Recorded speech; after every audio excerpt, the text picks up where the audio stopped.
Bonjour Président Arnaud Ramière de Fortanier.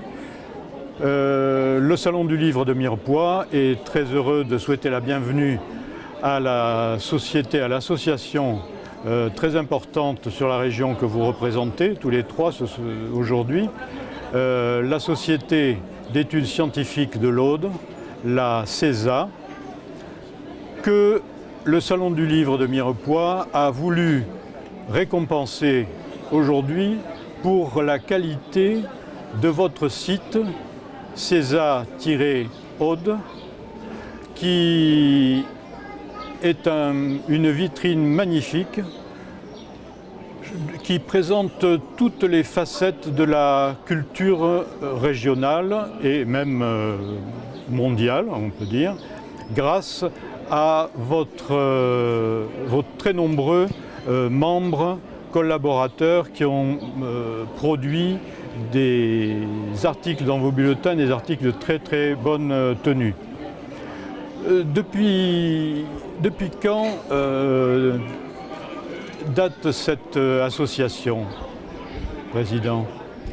Alors, la Société d'études scientifiques de l'Aude est très ancienne, qu'elle date de 1889.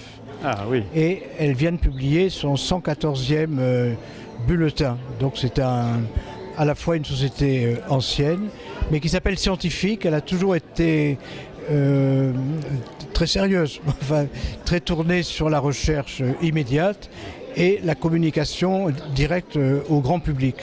C'est pour ça que lorsqu'il y a 5 ans, le site internet a été ouvert, ça rentre bien dans une tradition de modernité dans la recherche et la diffusion au grand public.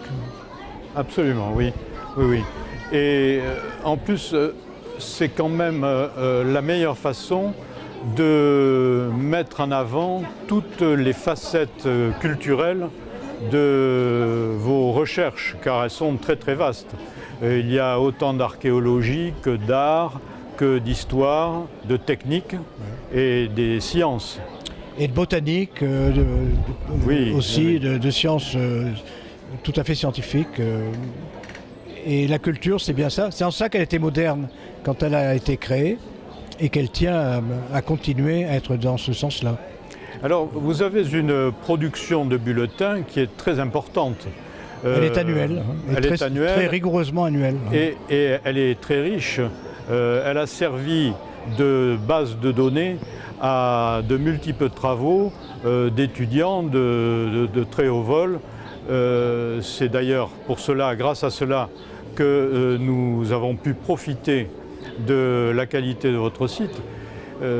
Certains de nos membres ont fait des travaux, des approches de sujets que l'on qualifie de pointus, grâce à vous. Et quelles sont vos dernières productions dont vous êtes particulièrement satisfait? Alors, outre le bulletin qui tient au courant de la recherche concernant les pays audois d'une manière assez vaste, on pourra y revenir, nous avons également des publications spéciales. Et le bulletin, on peut le voir là, en grand format, mais nous venons de publier une monographie sur Castelnaudary au XVIIIe siècle. Et l'histoire urbaine de l'époque moderne est assez en retard dans notre pays. Mais il y a aussi la pierre et le métal, l'eau et le bois, l'économie en territoire castral, en territoire audois du XIe au XIVe siècle. Tout ça, c'est de la recherche pure. Oui, on voit bien l'éclectisme de vos recherches. Voilà. Je laisserai à Charles Pétavy, qui est universitaire, de vous parler de la recherche particulière, et à Gauthier Langlois, qui est également professeur d'histoire, d'en parler plus particulièrement. Ce que je voulais dire peut-être, puisqu'on est ici à Mirepoix dans l'Ariège, c'est que les pays audois s'interpénètrent énormément avec les pays voisins. On n'est pas loin du Tarn, mais pour parler de l'Ariège, l'ancien évêché de Mirepoix va jusqu'à Pexura, jusqu'à l'autoroute et à la voie romaine. Donc les recherches sont souvent tout à fait croisées entre l'Aude et l'Ariège. Surtout l'évêché de Mirepoix, un pays comme Chalabre, par exemple, ou les vallées de l'Ariège, des Pyrénées, sont inséparables et les divisions administratives n'y peuvent rien. Donc nous sommes très proches avec Mirepoix, où j'étais venu moi-même faire une conférence il y a une quinzaine d'années sur la musique dans les pays pyrénéens. C'est quand même une zone tout à fait vaste et qui fait l'objet de recherches de chercheurs français, mais également étrangers. C'est pour ça que nos articles ont une notice en anglais ou même en espagnol parfois. Oui, et nous sommes appelés d'ailleurs à avoir des échanges, en tout cas culturels, sinon économiques, plus facilités dans les années à venir, semble-t-il. La réforme des régions, en tout cas pour les Audois, nous met au centre du dispositif. Voilà. Nous en sommes très satisfaits et nous étions désolés de cette coupure un peu arbitraire avec l'Ariège qui va s'atténuer. Et en tout cas notre présence aujourd'hui et le prix que vous avez bien voulu nous donner nous honore, mais également montre que ce souci d'ouverture n'est pas contradictoire avec le sens du pays. Tout à fait, et croyez bien qu'il y a eu unanimité de notre conseil d'administration quant au choix de votre site CESA-Aude. Alors ce site a 5 ans maintenant, il a été créé par Michel Prin et sa femme Claude Prin, qui ont été présidents de la CESA, trésoriers, secrétaires, d'une société où les honneurs tournent très vite, on est responsable à tour de rôle, et actuellement, je crois que nous avons 600 amis sur Facebook aussi. Gauthier Leglois en parlera. Et ça représente un peu une encyclopédie audoise. C'est très difficile d'être au courant en dehors de sa propre spécialité. Et tous les jours, il y a un rythme haletant. On a un compte-rendu d'une activité de caractère scientifique, universitaire ou de haute administration, qui est pareil sur le site et qui est vraiment le site de référence d'une manière très vaste. Mais je voudrais passer la parole à Charles Pétavy, qui est un de ceux qui l'approvisionne le plus quotidiennement et qui est universitaire sur Toulouse. Monsieur Pétavy, vous avez participé à des recherches, vous avez vous-même fourni des éléments, des articles qui paraissent dans le bulletin et qui sont commentés sur Facebook. Ah oui, mais j'ai participé à l'aventure de la Société d'études scientifiques de l'Aude, moi depuis 1989. Je suis inscrit et commencé à assister aux premières conférences publiques avant de pouvoir publier dans le bulletin. Donc c'est une grande aventure avant d'intégrer le conseil d'administration de la société, d'en devenir président aussi pendant 2 mandats. Donc c'est un long compagnonnage et effectivement c'est ce que propose la société d'études, c'est d'abord d'avoir accès tous les mois à des conférences publiques sur Carcassonne ou alors de manière délocalisée à travers le département de l'Aude ou dans les départements limitrophes, car ça nous est arrivé aussi de venir en Ariège. La dernière fois c'était à Pamiers il y a encore 2 ans. Et de pouvoir avoir accès, comme le disait Arnaud Ramière de Fortanier, à des connaissances qui vont au-delà des connaissances qu'on retrouve dans les ouvrages, c'est-à-dire on a des connaissances en botanique, en géologie, en histoire de l'art, archéologie. Alors certaines disciplines dominent un peu plus que les autres dans le bulletin, mais on essaye de toujours maintenir finalement un équilibre sur tous ces domaines. Cet éclectisme dont je parlais tout à l'heure est très rassurant pour tous les gens soucieux de préserver un patrimoine culturel, et ces gens sont également peu tournés vers le passé mais très curieux de l'avenir, et je pense que vous avez nombre d'articles et de monographies qui sont, comme le disait le président Fortanier, très modernes. Alors on essaye effectivement d'être toujours au courant des recherches qui se font sur le territoire et sur les pays de l'Aude en fait. d'être en contact le plus possible avec la recherche universitaire et même dès qu'on le peut d'être un tremplin pour des premières publications pour des étudiants qui vont travailler sur ces domaines, sur ces territoires. Ça me paraît très important aujourd'hui, c'est d'ailleurs une volonté de la société depuis qu'elle existe de promouvoir ces territoires à travers les recherches notamment de ses membres.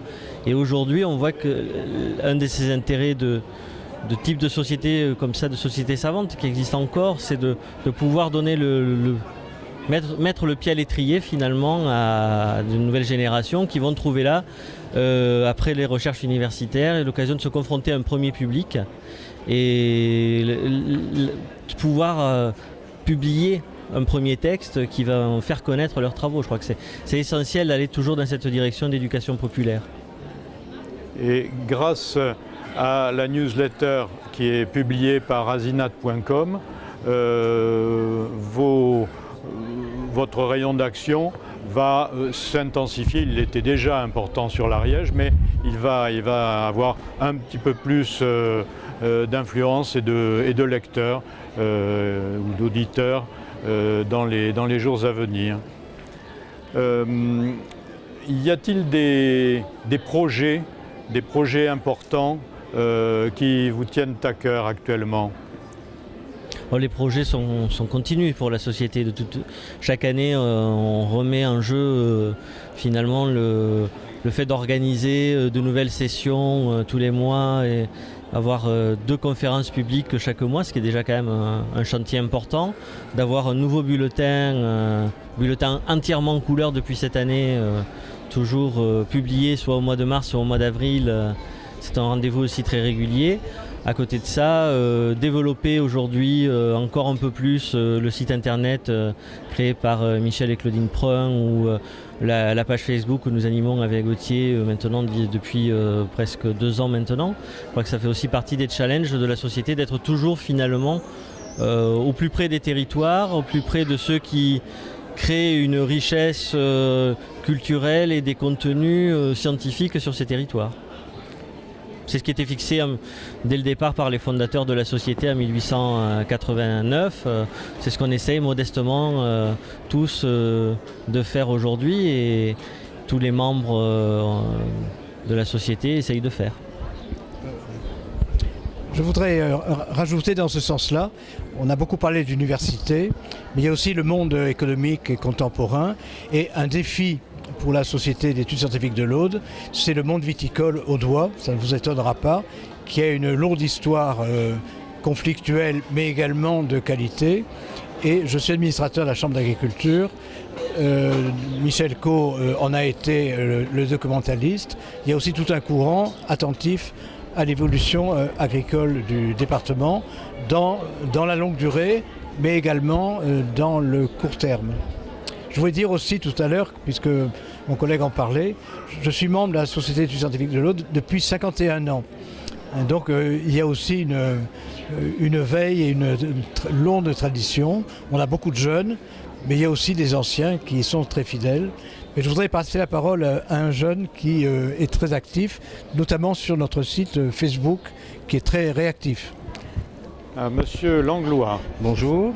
Bonjour Monsieur Langlois. Alors effectivement, je suis l'une des personnes qui alimente ce site Facebook de la Société d'études scientifiques de l'Aude.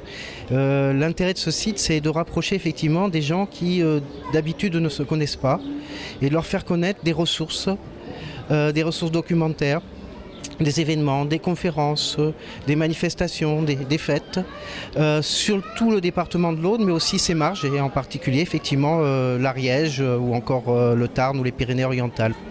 Et de cette façon, on a réussi à faire connaître, par exemple, à des jeunes, à des gens qui n'avaient pas de contact avec la recherche, on les a mis en relation par l'intermédiaire de cette page Facebook. On l'alimente tous les jours. Tous les jours, on annonce des publications, des livres, des conférences, etc. Ça change tous les jours.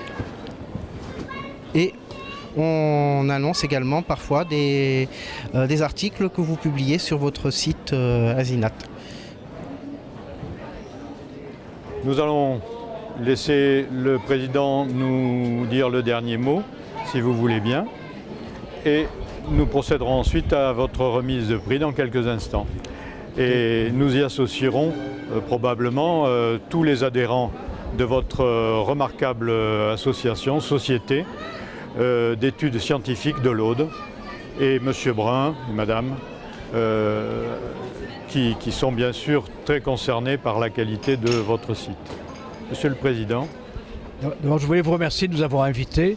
C'est un jour de fête aujourd'hui sous les halles de Mirepoix, et c'est symbolique de ces réseaux que créent les sociétés savantes sur le territoire français. Chez nous, ça marche particulièrement bien, peut-être parce qu'on est éloigné de Paris, donc on sait se débrouiller par nous-mêmes, et nous souhaitons un jour vous recevoir à Carcassonne, à Castelnaudary ou à Narbonne, ou dans la partie de l'évêché de Mirepoix de nos pays audois. Merci beaucoup. Merci messieurs.